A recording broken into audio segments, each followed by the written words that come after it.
I'll just briefly touch about the company profile and some financials so that you have an idea. I'm Nitin Kalani.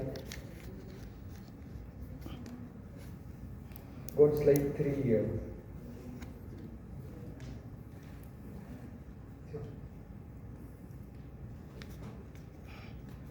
Excellent.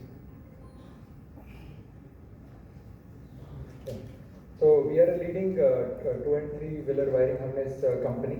But in addition to wiring harness, we have products on electrical electronics side also.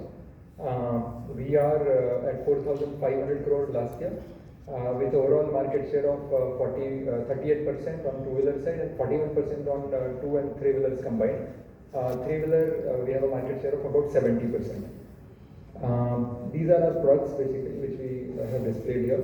On the wiring harness side, we manufacture products ranging from battery cables to a complicated wiring harness, which also which is in length about 28 meters and in weight about 26 kilograms. So a very comprehensive product of wiring harnesses. We are not present in PV segment, but these larger wiring harnesses are manufactured for off-highway and commercial vehicles. We also manufacture battery packs for 2-wheelers on the EV side, and we also do electrical electronic products, controllers and sensors and automotive switches. So that's our broad product profile. I'll also touch base on a little bit of a product backward integration also we do. We have backward integration for connectors, terminals and cables. We also do various other smaller components on the backward integration side. This is our customer profile. Bajaj is largest revenue contributor with 31% market share of our revenue. TVS is the second largest with 20% plus share of our revenue, followed by Honda, which is at 11%. In terms of non-wiring harness business segment, we have seen a constant substantial growth over the last 4 years. So the CAGR exceeds 50%. On the wiring harness side, at the same time, we have grown at a CAGR of 23%.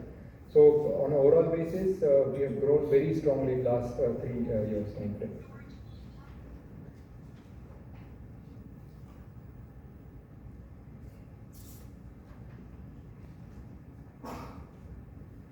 Yeah, so this is another slide where I'd like to sort of highlight that these qualities on the sort of capabilities and qualities and QCD helped us retain these customers. At the same time, we have gained a share of business with each of these customers.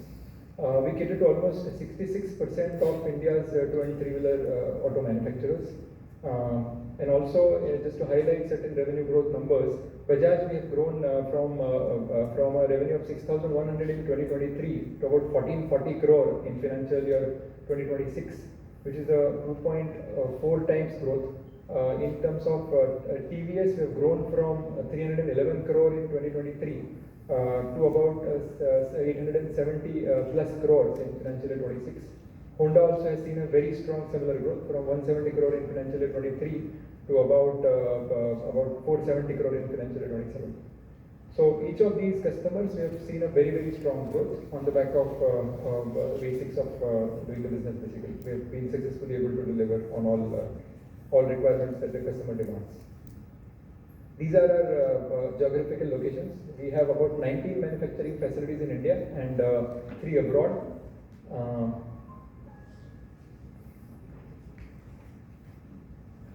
We have experience on the M&A side also. Historically, we have seen success with the M&A strategy that we have employed. We have done 2 acquisitions in financial year 27 and 28 in UK. Sorry, 2017 and 2018 in the UK, which led us to sort of an entry into the commercial vehicle and the off-highway segment. We have done a recent acquisition of an electronics company in India called Multilink, and that has given an entry into largest customer, largest automotive player in India, which is Hero, and also gave us 2 products basically, which is a fuel level sensor and relays. All of our acquisitions are targeted either with a strategy basically. So there has to be either there has to be a new customer addition or a new product addition or a technology. either of these three things are there, then only we go ahead with an acquisition. Our acquisition sizes are typically smaller in nature. They are not very aggressive. Going forward also, we will follow a fiscally disciplined approach where we will only target acquisitions which add either of these three things or and also are smaller in size.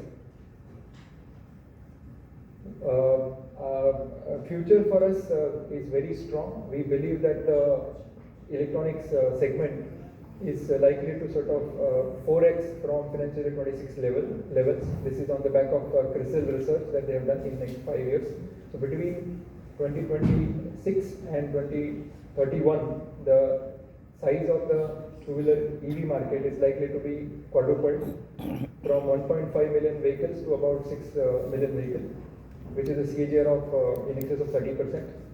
And at the same time, the three-wheeler segment, where the penetration is already 1/3 on the EV side, is likely to grow in a high teens kind of a CAGR. So that bodes well for us because our content per vehicle on the EV side is substantially higher than ICE engine. For example, only if I take wiring harness, there the content grows from between 1.5 to 2.5 times that of ICE. This is only wiring harness I'm talking about. In addition to wiring harness, we supply battery packs to the EV.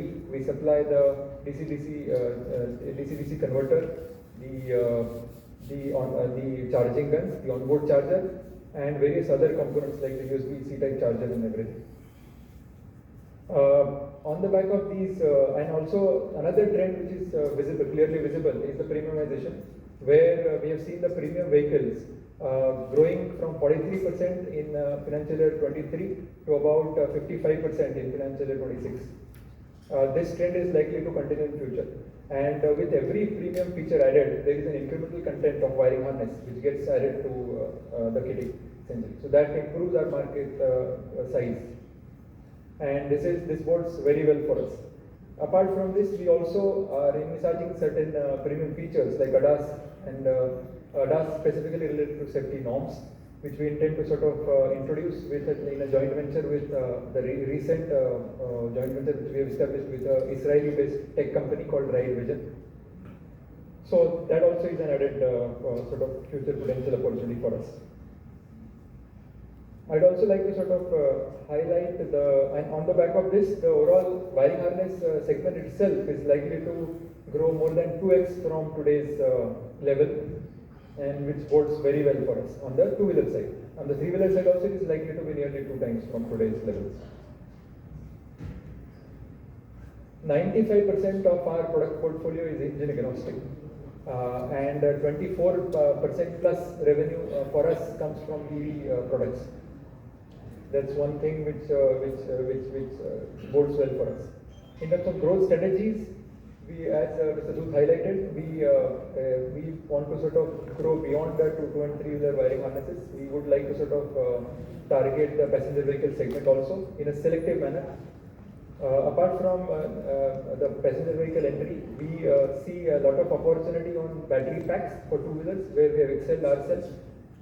We also see an opportunity on power electronics side, the onboard chargers, the charging guns, and various other similar products. In terms of R&D, we intend to sort of establish a state-of-the-art R&D center in Pune in the near term. And obviously, the other opportunities on the JV and M&A side remains open for us. Some financial numbers I'll highlight, and then probably I'll hand it over to the Q&A side.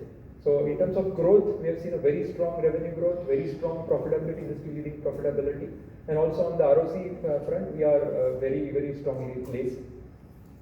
I would also like to highlight that after the IPO is done, we would have repaid all our debt after the IPO is done, and after repaying debt, we'll have a cash of about 900 to 1,000 crores, which will become a war chest for us to sort of cater to all these growth opportunities that lie ahead of us. With this, I'd like to thank you for attending this conference, and now we'll move to the Q&A session. Thank you.